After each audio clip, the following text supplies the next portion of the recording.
ലോകത്തിൻ്റെ നേതാവായി അള്ളാഹു നമ്മളിലേക്ക് അയച്ച മുത്തുനബി സല്ലല്ലാഹു അലൈഹി വസല്ലമ തങ്ങളെ അള്ളാഹു പരിചയപ്പെടുത്തുന്നത് തന്നെ മാലോകർക്ക് മുഴുവനും സർവ വസ്തുക്കൾക്കും അനുഗ്രഹമായിട്ടാണ്, കരുണയായിട്ടാണ്. വമാ അർസൽനാക ഇല്ലാ റഹ്മത്തൽ ലിൽ ആലമീൻ എന്ന് കേൾക്കാത്തവരായി നമ്മളിൽ ആരും ഉണ്ടാവില്ല. നിങ്ങൾക്ക് അള്ളാഹു നൽകിയ ഏറ്റവും വലിയ അനുഗ്രഹം തങ്ങളാണ് എന്നതാണ് ഖുർആനിൻ്റെ പ്രമേയം. ലഖദ് മന്നല്ലാഹു അലൽ മുഅ്മിനീന ഇദ് ബഅസ ഫീഹിം റസൂലൻ എന്ന് പറയുന്നതിൻ്റെ ആയത്ത് എന്ന ആയത്തിൻ്റെ ഒരു താല്പര്യം അതുകൂടിയാണ്. ലോകത്തിന് മുഴുവനും അനുഗ്രഹമായിട്ടും വലിയ നിഅമത്തായിട്ടും നബി സല്ലല്ലാഹു അലൈഹി വസല്ലമ തങ്ങളെ അള്ളാഹു പരിചയപ്പെടുത്തുമ്പോൾ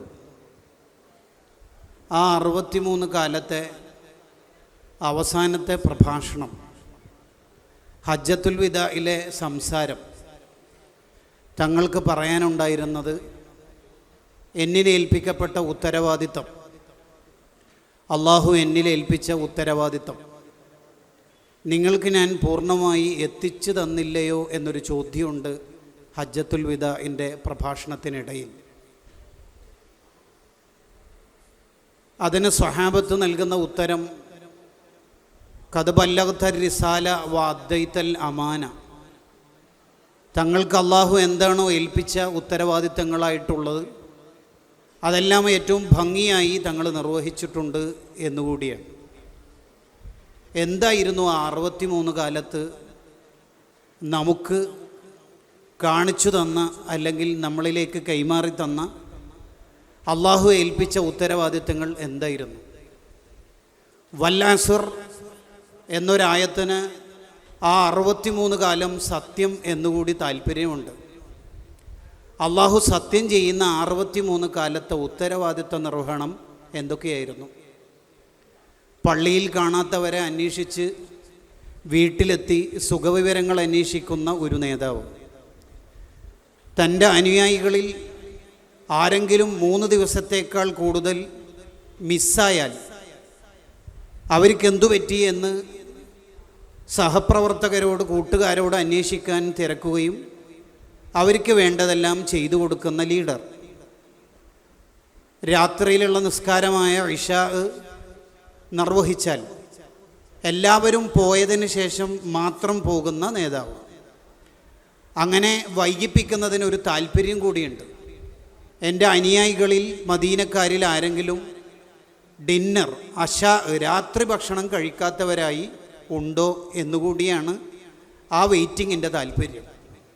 അങ്ങനെ പാവപ്പെട്ടവരാരെങ്കിലും അഹ്ലു സുഫത്തിലോ മറ്റോ ഉണ്ടെങ്കിൽ പണക്കാരായ സ്വഹാബിമാരെ ഒന്ന് മോട്ടിവേറ്റ് ചെയ്തുകൊണ്ട് അവരെ കൂടി ഭക്ഷണത്തിന് കൊണ്ടുപോകാനും കൂടപ്പറപ്പിനെ കൂടെ നിർത്താനുള്ള ഒരു മനസ്സ് രൂപപ്പെടുത്താനും തങ്ങൾ ആ രാത്രിയെ, അല്ലെങ്കിൽ ആ സമയത്തെ സ്പെൻഡ് ചെയ്തു.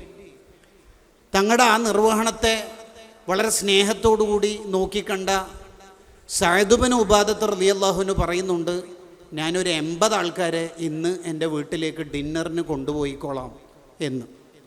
ഒരു മുൻകൂറുമില്ലാതെ, ഒരു പ്രിപ്പറേഷനും ഇല്ലാതെ 80 ആൾക്കാരെ രാത്രി ഫുഡിന് വീട്ടിലേക്ക് കൊണ്ടുപോകാൻ പാകപ്പെടുത്തിയ നേതാവിൻ്റെ പേരാണ് മുഹമ്മദുർ റസൂലുള്ളാഹി സ്വല്ലല്ലാഹു അലൈഹി വസല്ലം. എൻ്റെ കാലത്ത് ആരും വിഷമിക്കരുത്, പട്ടിണി കിടക്കരുത്, പ്രയാസപ്പെടരുത്, വേദനിക്കരുത് എന്ന് വിചാരിച്ചത് കൊണ്ടുകൂടിയാണ് ആ കാലത്തെ, ലോകത്തെ മുഴുവൻ കാലത്തേക്കും മാതൃകയായി വൽ അസ്ർ എന്ന് അള്ളാഹു സത്യം ചെയ്യുന്നത്. അതുകൊണ്ടാണ് കൂടെ നിന്ന എല്ലാവരും നബി സല്ലല്ലാഹു അലൈഹി വസല്ലമ തങ്ങളുടെ കൂടപ്പറപ്പായി കൂടെ നിന്ന സന്തത സഹചാരികളായ ഫോളോവേഴ്സ്, കമ്പാനിയൻസ്, സ്വഹാബത്ത്, അവർ മുഴുവനും എന്താണ് തങ്ങളിൽ നിന്ന് പ്രത്യേകമായി പഠിക്കാൻ ശ്രമിച്ചത്? സിദ്ദീഖുൽ അക്ബർ റളിയല്ലാഹു അൻഹു രാത്രി കാലത്ത് ഉറങ്ങാതെ പാവപ്പെട്ടവരാരെങ്കിലും വിഷമിക്കുന്നുണ്ടോ എന്ന് അന്വേഷിച്ച് വീട് വിട്ടിറങ്ങുകയാണ്. ഖലീഫ ഉമർ റളിയല്ലാഹു അൻഹുവിൻ്റെ ചരിത്രവും നമ്മൾ വായിക്കാറുണ്ട്. ഓരോ വെള്ളിയാഴ്ചയും ജുമുഅ കഴിഞ്ഞാൽ ഉസ്മാൻ ബിൻ അഫ്ഫാൻ റളിയല്ലാഹു അൻഹു എന്ന സ്വഹാബിയുടെ പ്രധാന പരിപാടി എന്തായിരുന്നു? മദീനത്തുള്ള ഒരു പാവപ്പെട്ട അടിമയെ സെലക്ഷൻ ചെയ്യും. എന്നിട്ട് ആ അടിമയുടെ മുതലാളിയെ കണ്ടെത്തി അദ്ദേഹത്തിന് ആ അടിമയുടെ ക്യാഷ് മുഴുവനും കൊടുത്ത് അദ്ദേഹത്തെ മോചിപ്പിക്കും. എല്ലാ വെള്ളിയാഴ്ചയും ഓരോ അടിമകളെ മോചിപ്പിച്ച് ഉസ്മാൻ റളിയല്ലാഹു അൻഹു തൻ്റെ ജീവിതത്തിൻ്റെ അവസാന ഘട്ടത്തിൽ ഓർത്തെടുത്ത് പറയുന്നത് 2300 അടിമകളെ എൻ്റെ ജീവിതത്തിൽ മോചിപ്പിക്കാൻ പറ്റിയിട്ടുണ്ട് എന്നാണ്. ആഖിറത്തിൽ എനിക്ക് അള്ളാഹുവിൻ്റെ അടുത്തേക്ക് പോകുന്ന സമയത്ത് എനിക്ക് ഏറ്റവും പ്രതീക്ഷയുള്ള ഒരു കർമ്മമായി ഉസ്മാൻ റളിയല്ലാഹു അൻഹു പരിചയപ്പെടുത്തുന്നത് പാവപ്പെട്ടവരെ മോചിപ്പിച്ച ഫലഖതഹമൽ അഖബ, ആഖിറത്തിലെ കടമ്പ കടക്കാൻ ഫക്കുറക്കബ, ഇവിടുത്തെ കുറേ കടമ്പകൾ കടത്തിവിട്ട, കുറേ പരിമിതികളെ അതിജയിക്കാൻ പാവപ്പെട്ടവരുടെ കൂടെ നിന്ന എൻ്റെ ജീവിതത്തിലെ അടിമത്തമോചനത്തിന് വേണ്ടി ഞാൻ ശ്രമിച്ച അധ്വാനമാണ് എൻ്റെ ആഖിറത്തിലെ ഏറ്റവും പ്രതീക്ഷ എന്നാണ്. പാവപ്പെട്ടവരെ ഓരോരുത്തരെയും കണ്ടെത്തി തൻ്റെ വീട്ടിലേക്ക് സൽക്കരിക്കാനുള്ള തത്രപ്പാടിലായിരുന്നു അലി റളിയല്ലാഹു അൻഹുവിനെ നമുക്ക് വായിക്കാൻ പറ്റുന്നത്. നബി സല്ലല്ലാഹു അലൈഹി വസല്ലമ തങ്ങളുടെ ഇഷ്ടക്കാരിയായ സൈനബ് ബിൻത് ഹുസൈമയുടെ പേര് തന്നെ ഉമ്മുൽ മസാക്കീൻ, പാവങ്ങളുടെ ഉമ്മ എന്നാണ് ചരിത്രത്തിൽ. നബി സല്ലല്ലാഹു അലൈഹി വസല്ലമ തങ്ങളുടെ ഏറ്റവും ഇഷ്ടപ്പെട്ട സ്വഹാബിമാരിൽ ഒരാളാണ് ജഅഫർ ബിൻ അബി ത്വാലിബ് റളിയല്ലാഹു അൻഹു, കുടുംബക്കാരൻ കൂടിയാണ്. ജഅഫർ റളിയല്ലാഹു അൻഹുവിനെ ചരിത്രം വിളിക്കുന്നത് അബുൽ മസാക്കീൻ, പാവങ്ങളുടെ ഉപ്പ എന്നാണ്. അങ്ങനെ തൻ്റെ ജീവിതത്തെ മുഴുവനും പാവങ്ങൾക്ക് വേണ്ടി, കൂടെയുള്ളവർക്ക് വേണ്ടി, നാട്ടുകാർക്ക് വേണ്ടി, വീട്ടുകാർക്ക് വേണ്ടി സമർപ്പിച്ച ഒരു ദൗത്യ നിർവഹണത്തിൻ്റെ കാലത്തെയാണ് വൽ അസർ എന്ന കാലം നമ്മൾ വായിക്കുന്നത്. ആ 63 കാലത്തെയാണ് നമ്മൾ മനോഹരമായിട്ട് ചരിത്രത്തിൽ വായിക്കാറുള്ളത്. അങ്ങനെയാണ് ആ മദനി കൾച്ചർ, ആ മദീനത്തെ കൾച്ചറിനെ ഉൾക്കൊണ്ടുകൊണ്ടായിരുന്നു പിൽക്കാലത്ത് വന്ന ഇമാമുമാർ, മഹാന്മാർ, സച്ചരിതരായ പണ്ഡിതന്മാർ, ഔലിയാക്കൾ അവരുടെ ജീവിതത്തെ മുഴുവനും പാവങ്ങൾക്ക് വേണ്ടി സമർപ്പിച്ചിരുന്നു, ഈ നാടിനു വേണ്ടി സമർപ്പിച്ചത്. ഇബ്നുൽ അസീർ തങ്ങൾ പൊട്ടക്കിണറ്റ് അറസ്റ്റ് ചെയ്യപ്പെട്ട കാലത്തും ഗ്രന്ഥങ്ങൾ ഉണ്ടാക്കുകയാണ്. ആരും ഏൽപ്പിച്ചതല്ല, എവിടെന്നെങ്കിലും ഒരു റെമുനേഷൻ കിട്ടുമെന്ന വിചാരത്തിലല്ല. ഓരോ കോപ്പി വിറ്റഴിക്കപ്പെടുമ്പോഴും ഓരോ പതിപ്പ് പുറത്തിറങ്ങുമ്പോഴും എനിക്ക് എന്തെങ്കിലും അലവൻസ് ലഭിക്കുമെന്ന് കരുതിയിട്ടല്ല ഒരു ഇമാമും കിതാബ് എഴുതിയത്. അധ്വാനിച്ച് രചനകൾ പൂർത്തിയാക്കിയത്, നിദ്രാവിഹീനരായ തൂലിക രചനക്കാരായത് അവരൊരു ശമ്പളത്തെയും സ്വപ്നം കണ്ടിട്ടല്ല. ആരെങ്കിലും ഏൽപ്പിച്ച ഉത്തരവാദിത്തത്തെക്കാൾ മനോഹരമായി തൻ്റെ ജീവിതം ഉമ്മത്തിന് വേണ്ടി, സമൂഹത്തിന് വേണ്ടി, നാടിനു വേണ്ടി, കമ്മ്യൂണിറ്റിക്ക് വേണ്ടി സമർപ്പിക്കാനുള്ളതാണ് എന്ന് തിരിച്ചറിവുള്ളത് കൊണ്ടായിരുന്നു സർഹസ് ഇമാം എന്ന ഹനഫി പണ്ഡിതൻ ജയിലിലടക്കപ്പെട്ട കാലത്ത്, പൊട്ടക്കിണറ്റിൽ ജയിലിലടക്കപ്പെട്ട കാലത്ത് 15-ലേറെ വാള്യങ്ങളുള്ള കിതാബുൽ മബ്സൂത്ത് എന്ന കിതാബിന് ലോകം സാക്ഷിയായത്. ആ അറസ്റ്റ് ചെയ്യപ്പെട്ട കാലത്തായിരുന്നു മഹാനവർകൾ രചന പൂർത്തിയാക്കിയത്.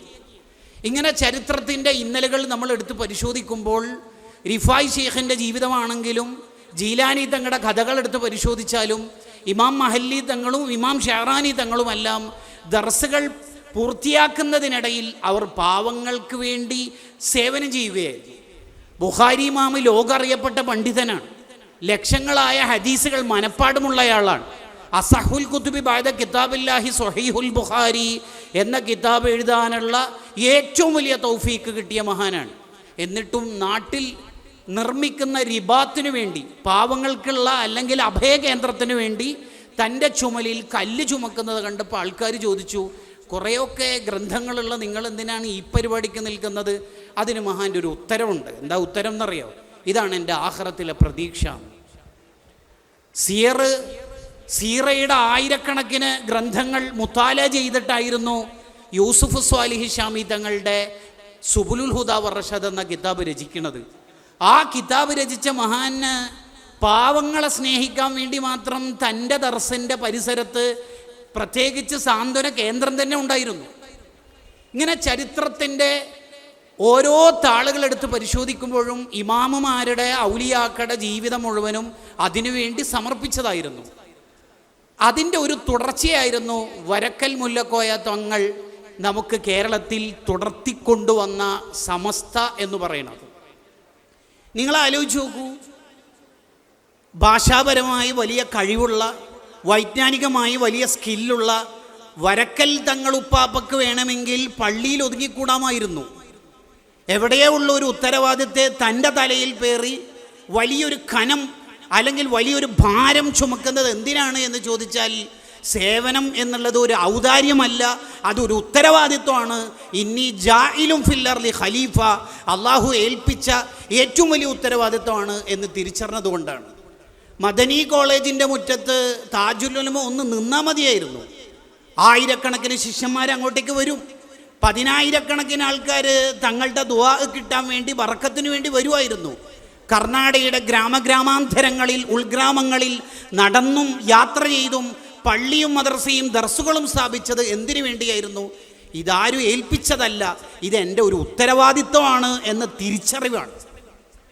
ഞാനിവിടെ സൃഷ്ടിക്കപ്പെട്ടത് എന്നിലുള്ള ഒരു സുഖം കണ്ടെത്താനല്ല, സമൂഹത്തിൻ്റെ പുഞ്ചിരി അല്ലെങ്കിൽ സമൂഹത്തിൻ്റെ ഒരു സന്തോഷം, ഇദ്ഖാലു സുറൂർ, മറ്റുള്ളവർക്ക് കിട്ടേണ്ട ഒരു വെളിച്ചം എന്നിലൂടെ കിട്ടണമെന്ന് വിചാരിച്ച് ജീവിച്ചതുകൊണ്ടാണ് ആ പുരുഷായുസിനെ ഉമ്മത്ത് താജുൽ ഉലമാ എന്ന് വിളിക്കുന്നത്.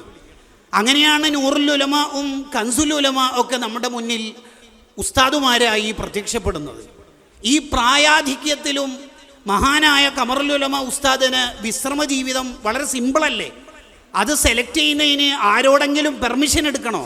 ഗ്രന്ഥരചന നടത്തിയും സമൂഹത്തിന് മോട്ടിവേഷൻ നൽകിയും ദർസ് നടത്തിയും സംഘടനാ ഉത്ബോധനം നടത്തിയും വീണ്ടും വീണ്ടും സുൽത്താനുൽ ഉലമ ഉസ്താദ് എന്തിനാണ് നമ്മുടെ മുന്നിൽ പ്രത്യക്ഷപ്പെടുന്നത് എന്ന് ചോദിച്ചാൽ, നമ്മുടെയൊക്കെ ജീവിതത്തിൻ്റെ ഉത്തരവാദിത്തത്തെ ഒന്ന് വരച്ച് കാണിച്ചു തരാൻ കൂടിയാണ്. പ്രിയപ്പെട്ടവരെ, സാഹിത്യോത്സവ് 33ാമത് എഡിഷൻ പൂർത്തിയാകുമ്പോൾ നമുക്ക് ഇതൊരു പൂർത്തീകരണത്തിൻ്റെ ഘട്ടമല്ല. സമസ്ത സെഞ്ചുറിയുടെ ഏറ്റവും മനോഹരമായ പദ്ധതികൾ വളരെ ഭംഗിയായി നിർവഹിക്കേണ്ട ഏറ്റവും ഉത്തരവാദിത്തമുള്ളവരാണ് നമ്മളാകുന്ന SSFകാർ. സമസ്തയുടെ ഉലമാ നിർവഹിച്ചു പോരുന്ന ഓരോ കർമ്മത്തെയും ഏറ്റവും മനോഹരമായി നിർവഹിക്കേണ്ട നമ്മൾ, ഇന്നല്ലെങ്കിൽ നാളെ നമ്മുടെ ജീവിതം അവസാനിക്കുന്ന ഘട്ടത്തിൽ ഒരുപാട് ആൾക്കാരുടെ കർമ്മഫലങ്ങളുടെ കാരണക്കാരായി, നന്മയുടെ താക്കോലുകളായി, സേവനപ്രവർത്തകരുടെ ഏറ്റവും മുന്നിലായി നമ്മൾ ഉണ്ടാവുന്നതിനാണ്, നമ്മുടെ ഉത്തരവാദിത്വം പൂർത്തിയാകുന്നതിനാണ് നമ്മുടെ ജീവിതം സാർത്ഥകമാവുന്നത് എന്ന് പറയുന്നത് എന്ന് സൂചിപ്പിച്ച് സംസാരം നിർത്തുന്നു. അസ്സലാമു അലൈക്കും.